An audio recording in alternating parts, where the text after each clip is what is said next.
2007년 6월 10일 일요일 청주. 이날은 초여름의 더위가 시작되는 날이었습니다. 기온은 오전부터 28도를 넘어섰고 많은 가족들이 주말 나들이를 계획했습니다. 워터파크는 그런 가족들로 북적였습니다. 실내 워터파크라는 장점 때문에 날씨와 상관없이 사계절 내내 인기가 좋은 곳이었지만 특히 여름이 시작되는 6월이면 방문객이 급증했습니다. 오후 14시 23분 실내의 유아풀 구역에서 한 여성의 날카로운 비명이 터져 나왔습니다. 그 비명은 순식간에 워터파크 전체를 얼어붙게 만들었습니다. 물놀이를 즐기던 아이들이 멈췄고 부모들은 본능적으로 자신의 아이들을 찾았습니다. 비명을 지른 그녀는 자신의 5살 딸과 함께 유아풀에서 놀고 있었습니다. 그런데 딸이 물속에 있는 무언가를 가리키며 "엄마, 저 오빠 왜 안 움직여라고 물었습니다. 고개를 돌린 순간 그녀의 눈에 들어온 것은 물 위에 엎드린 채 떠있는 한 아이의 모습이었습니다. 성인 허벅지 정도까지 오는 얕은 풀장이었습니다. 이곳은 워터파크에서 가장 안전한 구역으로 분류되는 곳이었습니다. 미끄럼틀도 없고 파도도 없고 그저 아이들이 물장구를 치며 놀기 좋은 곳이었습니다. 그런데 바로 그곳에서 수십 명의 사람들이 있는 가운데 한 아이가 의식을 잃은 채 떠 있었던 것입니다. 아이가 움직이지 않아요. 누구 좀 도와주세요. 아이를 건져 올리는데 걸린 시간은 불과 20초였습니다. 물 밖으로 건져진 아이는 호흡도 맥박도 느껴지지 않았습니다. 이야기를 시작하기 전에 잠깐만요. 구독과 좋아요는 잊혀진 이름을 기억하게 하는 작은 불빛이 됩니다. 이야기가 끝난 후 사건에 대한 여러분들의 생각을 댓글로 남겨주세요.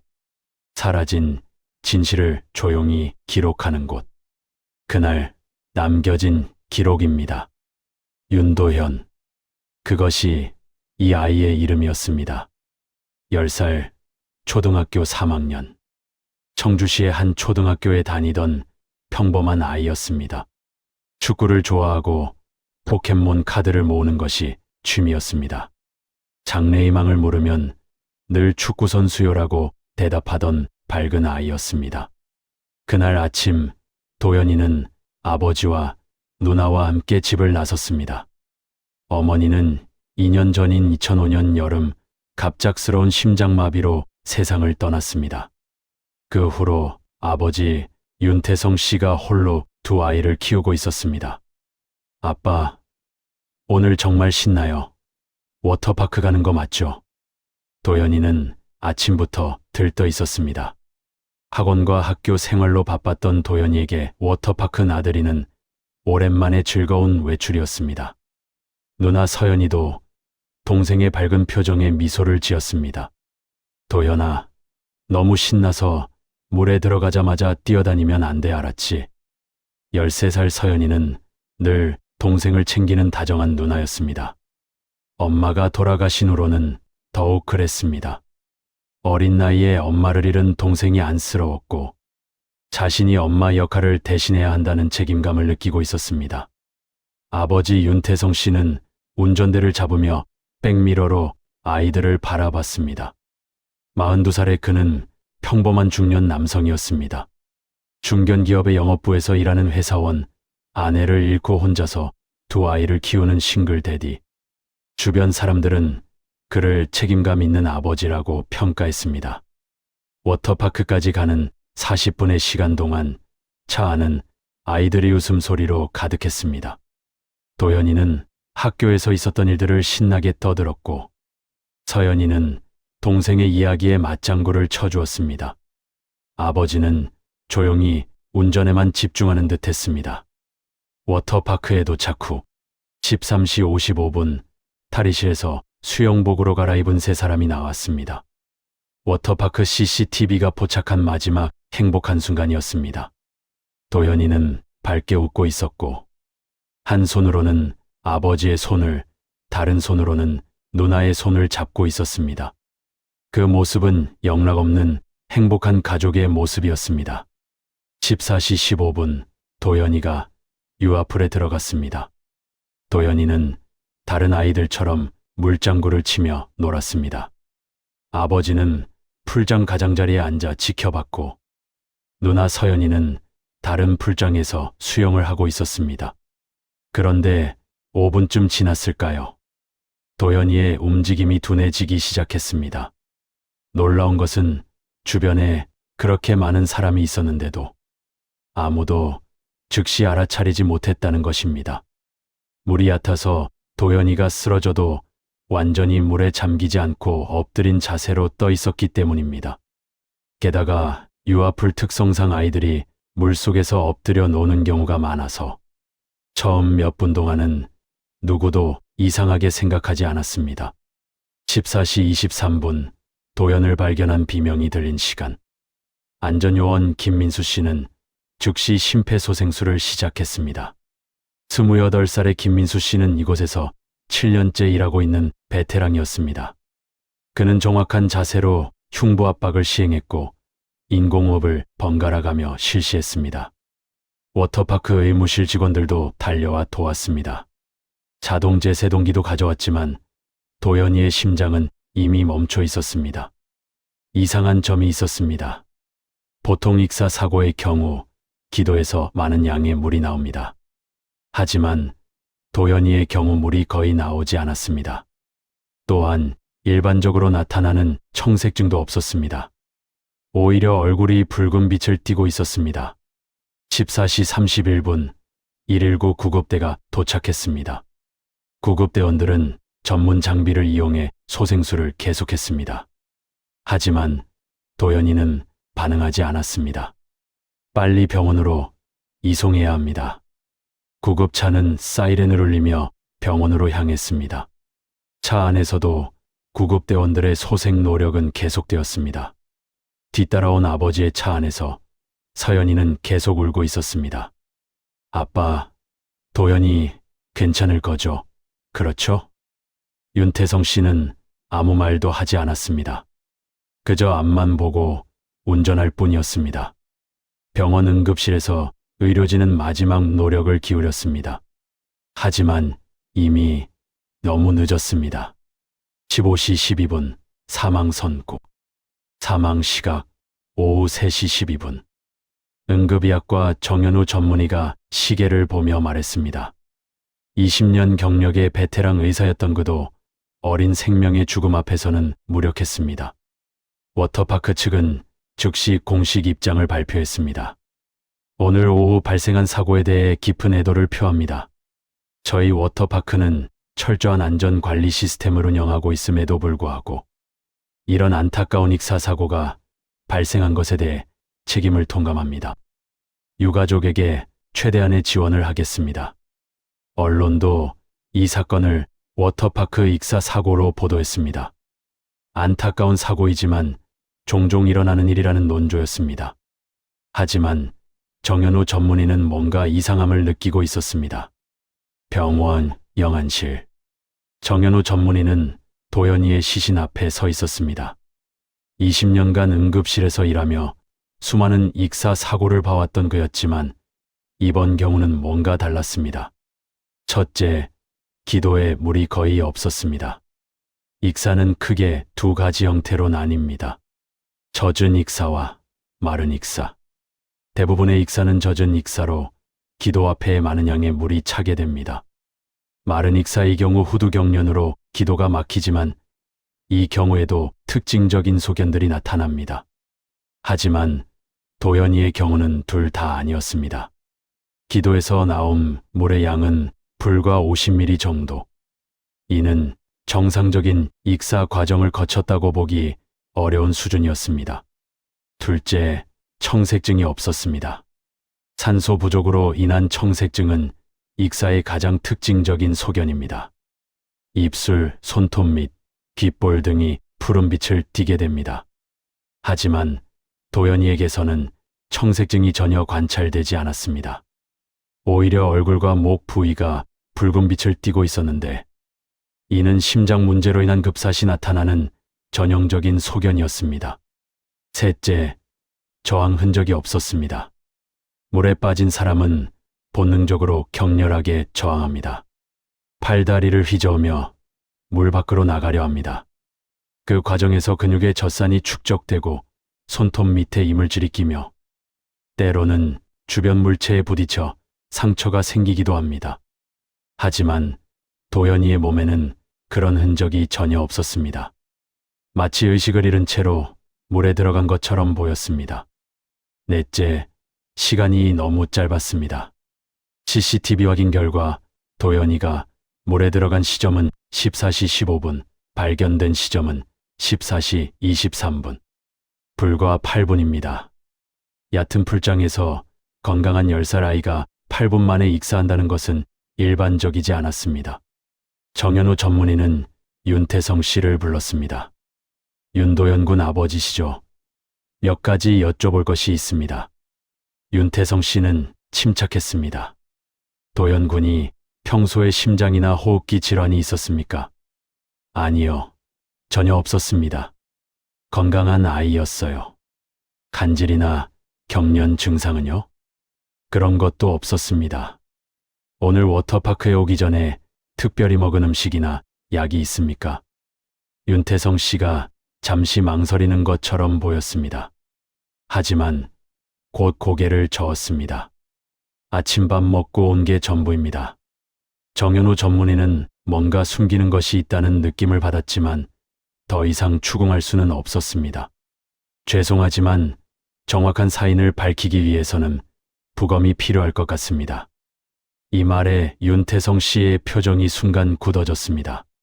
부검이요? 꼭 해야 합니까? 아이가 이미 죽었는데 더 이상 몸을 훼손시키고 싶지 않습니다. 이해합니다. 하지만 도영군의 죽음에 몇 가지 의문점이 있습니다. 일반적인 익사와는 다른 소견들이 보입니다. 그래도 빨리 장례를 치르고 싶습니다. 아이가 편히 쉬게 해주고 싶어요. 정현우 전문의는 한숨을 쉬었습니다. 유족이 거부하면 강제로 부검을 할 수는 없었습니다. 하지만 의사로서의 직감이 계속 경고를 보내고 있었습니다. 그때 간호사 한 명이 다가왔습니다. 선생님, 경찰이 오셨습니다. 청주경찰서 이준혁 형사가 병원에 도착했습니다. 안녕하십니까? 청주경찰서 이준혁입니다. 몇 가지 확인할 사항이 있어서 왔습니다. 이준혁 형사는 15년 경력의 베테랑이었습니다. 그는 현장과 증언을 확인하는 것이 일상적인 절차였지만 정현우 전문의를 만나면서 이 사건이 단순하지 않을 수 있다는 생각을 하게 되었습니다. 이 형사님, 제가 의학적 소견을 말씀드려도 될까요? 정현우 전문의는 이준혁 형사를 따로 불러 자신이 발견한 이상한 점들을 설명했습니다. 그렇다면 부검을 해봐야겠네요. 유족이 반대하고 있습니다. 일단 설득해 보겠습니다. 그런데 정 선생님, 만약 익사가 아니라면 무엇이 사인일 가능성이 있을까요? 정현우 전문의는 신중하게 대답했습니다.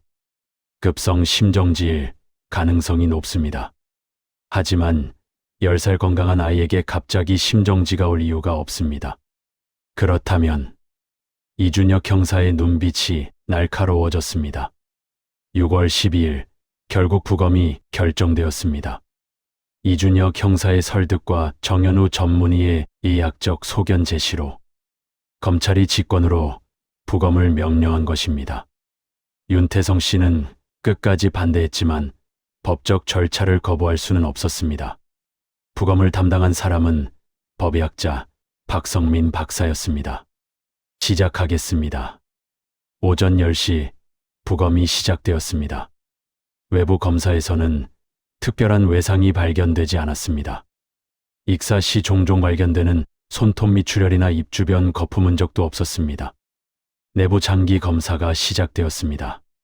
폐를 열어보니 소량의 물이 있었지만 익사라고 하기에는 너무 적은 양이었습니다. 일반적으로 익사의 경우 폐 무게가 정상의 2~3배까지 증가하는데 도현이의 폐는 거의 정상 무게였습니다. 위장에서도 물이 거의 발견되지 않았습니다. 익사 과정에서는 대량의 물을 삼키게 되는데 도연이의 위에는 아침에 먹은 음식물과 약간의 음료만 있을 뿐이었습니다.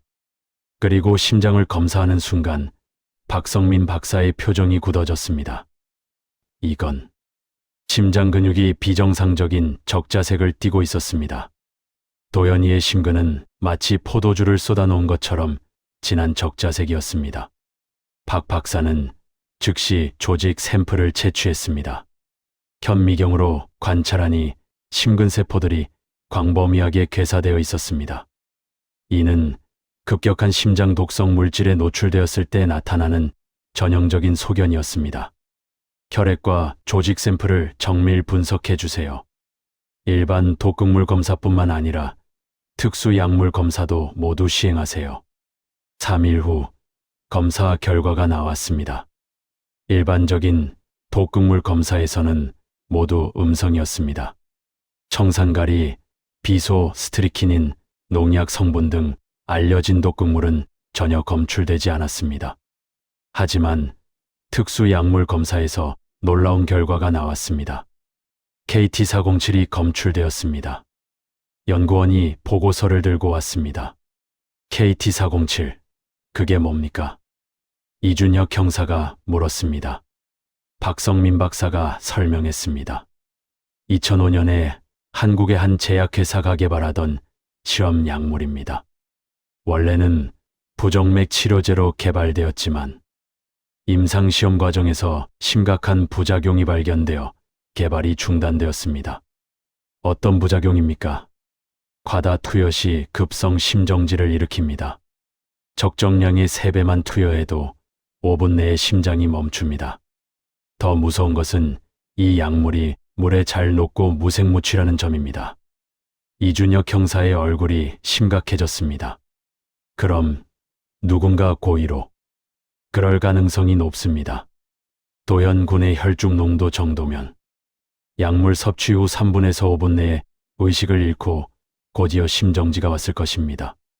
그런데 그런 약물을 일반인이 구할 수 있습니까?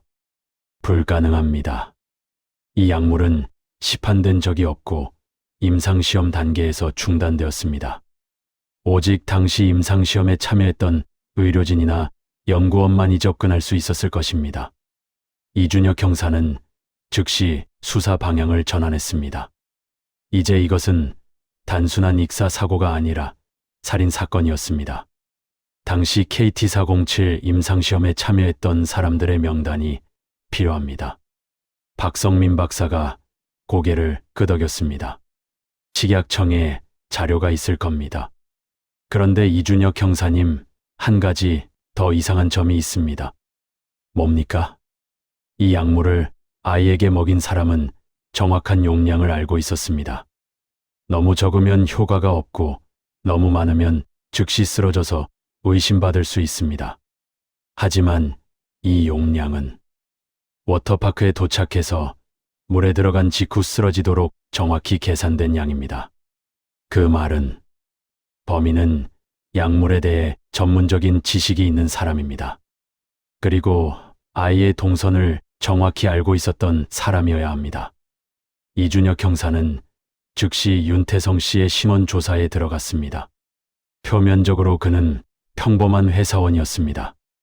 42살 중견기업 영업부 과장. 2년 전 아내를 잃고 혼자서 2아이를 키우는 아버지. 하지만 과거를 파헤치자 놀라운 사실들이 드러났습니다. 약학대학 졸업, 전체 수석. 그는 단순한 회사원이 아니라 엘리트 약사였습니다. 졸업 후 서울의 대형 종합병원에서 10년간 근무했고 병원 약재부에서 최연소 팀장을 역임했습니다. 그런데 2002년 갑자기 그만두었습니다. 왜 약사를 그만뒀을까? 이준혁 형사는 당시 윤태성이 근무했던 병원을 찾아갔습니다. 약재부장이었던 약사를 만날 수 있었습니다. 윤태성, 그 친구 참 똑똑했죠. 저보다 10년은 후배인데도 실력은 저를 능가했어요. 왜 그만뒀습니까? 투자 실패였어요. 주식과 부동산 투자에 손을 댔다가 큰 손실을 봤죠. 처음엔 조금씩 하더니 나중엔 거의 도박 수준이었어요. 결국 빚더미에 앉았고 채권자들이 병원까지 찾아와서 병원 이미지 때문에 자진 퇴사했습니다. 그 후로는 연락이 끊겼습니다. 이준혁 형사는 윤태성의 재정 상태를 더 자세히 조사했습니다. 2002년 당시 그의 빚은 10억 원이었습니다. 대부분 투자 실패로 인한 것이었고 그중 3억은 사채였습니다. 하지만 이상한 점이 있었습니다. 2005년 9월 갑자기 3억이 상환되었습니다. 2007년 1월 또 2억이 상환되었습니다. 어디서 이 돈이 났을까? 이준혁 형사는 보험 기록을 조회했습니다. 그리고 충격적인 사실을 발견했습니다. 2005년 8월 15일 아내 김수진 사망, 생명보험금 3억 원 수령. 2006년 12월 23일 형 윤태준 사망, 생명보험금 2억 원 수령. 두 사람 모두 심장질환으로 사망했고 부검은 시행되지 않았습니다. 이건 이준혁 형사는 즉시 두 사건의 기록을 찾았습니다. 김수진 씨는 35살의 건강한 여성이었습니다. 전업주부였고 특별한 병력이 없었습니다. 2005년 8월 15일 오후 집에서 갑자기 쓰러져 사망했습니다. 당시 집에는 김수진 씨와 윤태성 씨만 있었고 윤태성 씨가 119에 신고했습니다. 아내가 갑자기 가슴을 잡고 쓰러졌어요. 심장마비 같아요. 출동한 구급대원들이 도착했을 때 김수진 씨는 이미 사망한 상태였습니다. 병원에서는 급성 심근경색으로 판단했고 윤태성 씨가 부검을 거부하여 그대로 화장되었습니다. 윤태준 씨는 46살의 건강한 남성이었습니다. 마라톤을 즐기고 매주 3회 이상 헬스장에 가는 건강한 사람이었습니다. 2006년 12월 23일 동생인 윤태성과 함께 등산을 갔다가 정상 근처에서 갑자기 쓰러졌습니다. 형이 갑자기 숨을 못 쉬겠다고 하더니 쓰러졌어요. 역시 윤태성 씨가 신고했고 산악구조대가 도착했을 때는 이미 사망한 후였습니다. 급성 심정지로 처리되었고 역시 부검 없이 화장되었습니다. 이준혁 형사는 확신했습니다. 이것은 연쇄살인이었습니다. 그런데 또 한 가지 이상한 점이 있었습니다. 2003년부터 2005년까지 윤태성은 어디서 일했을까? 조사 결과 충격적인 사실이 밝혀졌습니다. 윤태성은 KT407을 개발하던 제약회사의 임상시험팀 자문약사였습니다. 그는 KT407의 개발 과정에 직접 참여했고 약물의 특성을 누구보다 잘 알고 있었습니다. 6월 20일 청주경찰서 조사실. 윤태성 씨가 긴급 체포되었습니다. 하지만 그는 침착했습니다. 변호사를 대동하고 나타난 그는 모든 혐의를 부인했습니다. 저는 아무것도 모릅니다. 제 아이를 왜 제가 죽입니까? KT407이라는 약물을 아십니까? 윤태성의 눈동자가 순간 흔들렸지만 곧 침착함을 되찾았습니다. 들어본 적 있습니다. 제가 자문했던 약물이니까요. 하지만 그게 왜요? 도현군의 혈액에서 KT407이 검출되었습니다. 그게 그럴 리 없습니다. 그 약물은 개발 중단되었고 모두 폐기되었습니다. 당신이 갖고 있었던 거 아닙니까? 터무니없는 소리입니다. 증거가 있습니까? 직접적인 증거가 없었습니다. 윤태성이 약물을 투여하는 장면을 본 사람도 없었고 약물을 소지하고 있다는 증거도 없었습니다. 수사가 막막해질 때 한 줄기 빛이 나타났습니다. 바로 도연이의 누나 윤서연이었습니다.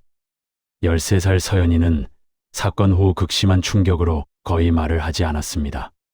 하지만 아동 심리 전문가의 도움을 받아 조금씩 안정을 찾았고 경찰 조사에 응하기로 했습니다.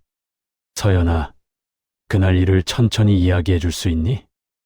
여성 형사가 부드럽게 물었습니다. 서연이는 떨리는 목소리로 말하기 시작했습니다. 워터파크에 가기로 해서 도연이도 저도 정말 신났어요. 아빠랑 셋이서 나들이 가는 게 오랜만이었거든요. 그래, 그 다음은? 주차장에 도착했는데 아빠가 트렁크에서 음료수를 꺼냈어요. 파란색 스포츠 음료였어요. 2개 꺼냈니? 서연이가 고개를 저었습니다. 아니요, 하나만요. 그리고 도연이한테만 줬어요. 너는 안 마셨니? 저도 달라고 했는데 아빠가 너는 아까 마셨잖아라고 했어요. 그런데 전 마신 적이 없었거든요. 이상했어요. 여성 형사가 서연이의 손을 잡았습니다. 괜찮아. 천천히 해. 그 다음은? 아빠가 도연이한테 남자끼리 비밀이야. 다 마셔라고 했어요. 도연이는 그 말에 기분 좋아했어요. 아빠랑 비밀을 공유한다는 게 뿌듯했나 봐요. 도연이가 다 마셨니? 조금 먹고 그만 먹겠다고 했어요. 그러니까 아빠가 운동선수들이 먹는 특별한 거라고 힘이 세진다고 했어요. 도연이는 그 말을 듣고 다 마셨어요. 서연이의 증언은 매우 구체적이었습니다.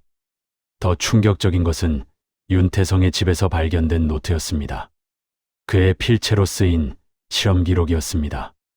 체중 30kg 기준 150mg 투여. 예상 발현 시간 5분에서 7분. 예상 지속 시간. 해당 없음. 비가 역적. 투여 방법. 음료, 혼합. 몸이 무취 확인. 최적 장소. 수영장. 익사로 위장 가능. 그리고 한 페이지에는 이렇게 적혀 있었습니다. 6월 10일 일요일 디데이. 오전 음료 준비. 13시 30분. 도착 예정. 14시 투여. 14시 30분 예상 시점. 마지막 페이지에는 3개의 이름과 날짜가 있었습니다. 김수진, 2005년 8월 15일 완료. 윤태준, 2006년 12월 23일 완료. 윤도현, 2007년 6월 10일 진행. 그리고 희미하게 지워진 글씨. 윤서연, 2007년 8월 예정.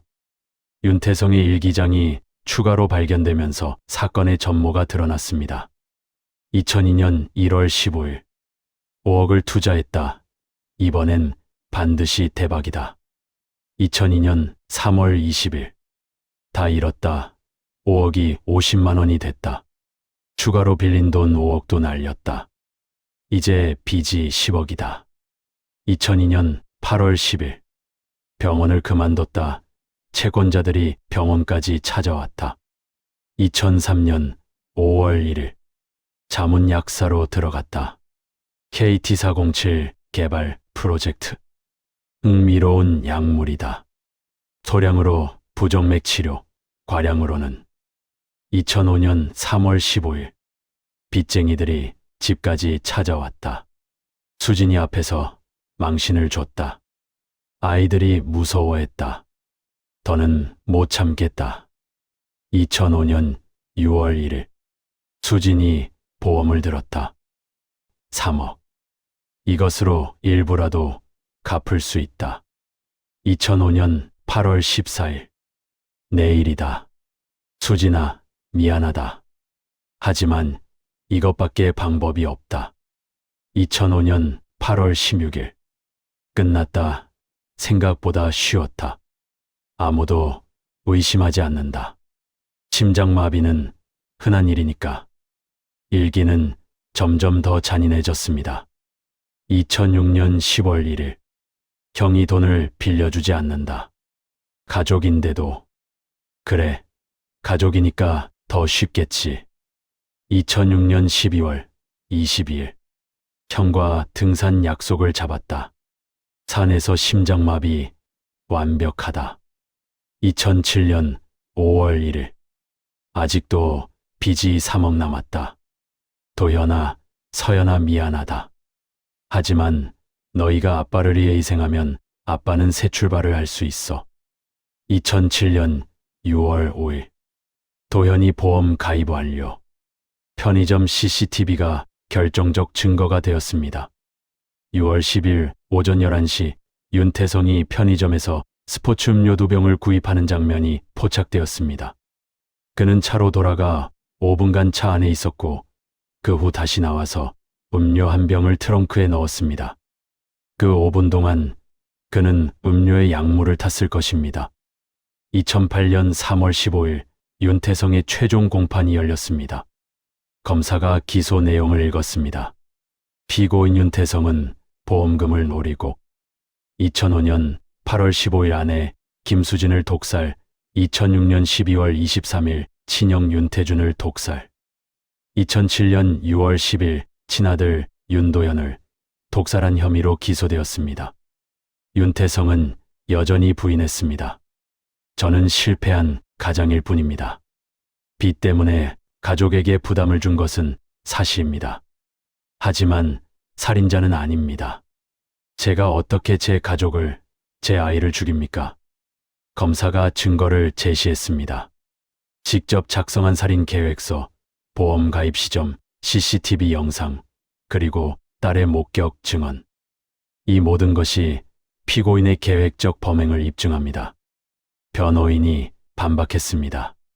직접적인 목격자가 없습니다. 정황 증거만으로는. 그때 서연이가 증언대에 섰습니다. 13살 소녀는 떨리는 목소리로 말했습니다. 도연이는 그만 마시겠다고 했어요. 그때 아빠 표정이 당황한 것 같았어요. 하지만 아빠가 좋은 거라고 해서 도연이는 결국 그걸 다 마셨어요. 법정이 술렁였습니다. 재판장이 물었습니다. 피고인, 마지막으로 할 말이 있습니까? 윤태성이 일어섰습니다. 그의 얼굴에는 처음으로 감정이 드러났습니다. 저는 단지 다시 일어서고 싶었습니다. 아이들에게 좋은 아빠가 되고 싶었습니다. 빚 때문에 아이들이 고통받는 걸 볼 수 없었습니다. 그래서 아이를 죽였단 말입니까? 재판장의 질문에 윤태성은 대답하지 못했습니다. 판결이 내려졌습니다. 피고인 윤태성에게 무기징역을 선고합니다. 재판장은 판결 이유를 설명했습니다. 피고인은 경제적 어려움을 해결하기 위해 가장 믿고 의지해야 할 가족을 살해했습니다. 특히 10살 친아들을 독살한 행위는 인간으로서 상상할 수 없는 극악한 범죄입니다. 피고인은 약사로서의 전문 지식을 악용해 완전 범죄를 시도했고 실제로 목숨을 앗아갔습니다. 도연군의 죽음이 아니었다면 이전 범죄들도 영원히 묻혔을 것입니다. 피고인은 심지어 13살 딸마저 살해할 계획이었습니다. 이는 인간으로서 최소한의 양심마저 버린 행위입니다. 윤태성은 고개를 떨구었습니다. 그의 변호인도 더 이상 할 말이 없었습니다. 2022년 사건 15년 후 28살이 된 윤서연 씨를 만났습니다. 그녀는 이제 사회복지사가 되어 아동보호 전문기관에서 일하고 있었습니다. 처음엔 살아있다는 것 자체가 고통이었어요. 왜 도연이는 죽고 나는 살았을까? 내가 그 음료를 마셨어야 했는데. 서연 씨는 복합성 외상 후 스트레스 장애와 생존자 죄책감으로 오랜 시간 고통받았습니다. 물을 볼 수가 없어요. 음료수는 아예 마시지 못해요. 누가 줘도 아무리 안전해 보여도. 그녀를 키운 것은 외할머니 박정숙 씨였습니다. 서연이가 없었다면 저도 따라갔을 거예요. 딸도 잃고 외손자도 잃고. 그런데 서연이라도 살아있으니까. 이 아이 키우는 게 제 삶의 이유가 됐죠. 박정숙 할머니는 이렇게 덧붙였습니다. 처음엔 믿을 수가 없었어요. 사위가 그것도 돈 때문에 내 딸을. 3년 동안 딸이 그냥 심장마비로 죽은 줄 알고 제사를 지냈는데 알고 보니. 서연 씨는 말했습니다. 가장 힘든 건 좋았던 기억들이에요. 아빠와 놀이공원 갔던 것, 아빠가 자장가 불러주던 것, 아빠가 도시락 싸주던 것. 그 모든 게 거짓이었나 싶어서. 그 아빠가 날 죽이려 했다는 게. 하지만 서연 씨는 조금씩 치유되고 있었습니다. 도현이를 생각하며 살아요. 도현이가 살았다면 25살이었을 텐데 축구선수가 됐을까요? 매년 서연 씨는 청주의 한 납골당을 찾습니다. 엄마 김수진과 남동생 윤도현이 나란히 잠든 곳입니다. 도현아, 누나야. 오늘도 내 목까지 열심히 살게. 미안해. 그리고 사랑해. 57살이 된 윤태성은 무기수로 복역 중입니다. 교도관들은 그를 조용한 수감자라고 평가합니다. 하루 종일 도서관에서 책만 읽는다고 합니다. 주로 철학서와 종교 서적, 특히 죄와 용서에 관한 책들을 반복해서 읽는다고 합니다.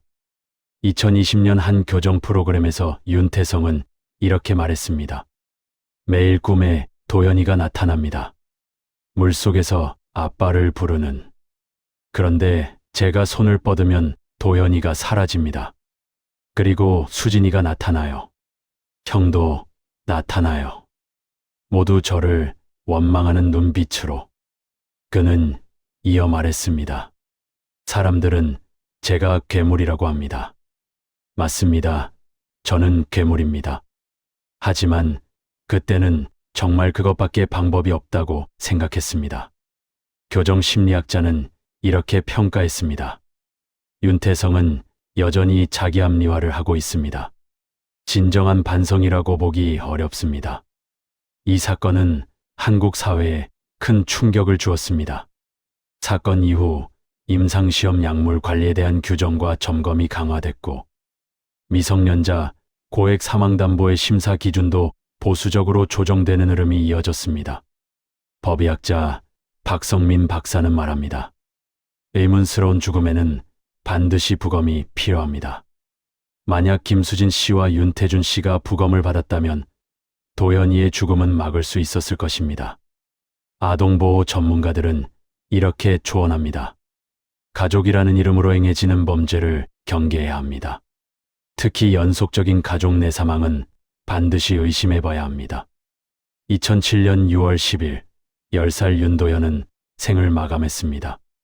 깊이 80cm의 얕은 풀장. 단 8분의 시간. 그것은 익사가 아니었습니다. 아버지가 준 남자끼리의 비밀이라는 음료. 그 안에는 치명적인 독약이 들어있었습니다. 도현이의 죄는 단 하나였습니다. 보험금 1억 원의 가치로 환산된 아버지의 빚을 갚기 위한 수단이 된 것. 이 사건이 우리에게 묻습니다. 가족이란 무엇인가? 신뢰란 무엇인가? 그리고 인간은 어디까지 추락할 수 있는가? 윤태성은 가족을 지키기 위해 가족을 죽였다고 변명했습니다. 하지만 진실은 명확합니다. 그는 자신의 욕심과 실패 때문에 가장 소중한 것들을 파괴했습니다. 축구를 좋아하고 포켓몬 카드를 모으던 10살 소년. 아버지를 끝까지 믿었던 아이. 그의 죽음이 헛되지 않도록 우리는 기억해야 합니다. 이 이야기는 실제 사건에서 영감을 받아 재구성한 창작 콘텐츠입니다. 실존 인물 및 단체와는 무관하며 피해자 및 가족분들께 깊은 존경과 위로의 마음을 전합니다. 시간은 흘러가지만 기록은 사라지지 않습니다. 그날 남겨진 기록은 오늘도 한 사람의 이야기를 남기고 잊힌 이야기를 다시 세상에 전하겠습니다. 여러분의 구독과 좋아요는 그 기억이 이어지게 하는 힘이 됩니다. 시청해 주셔서 감사합니다.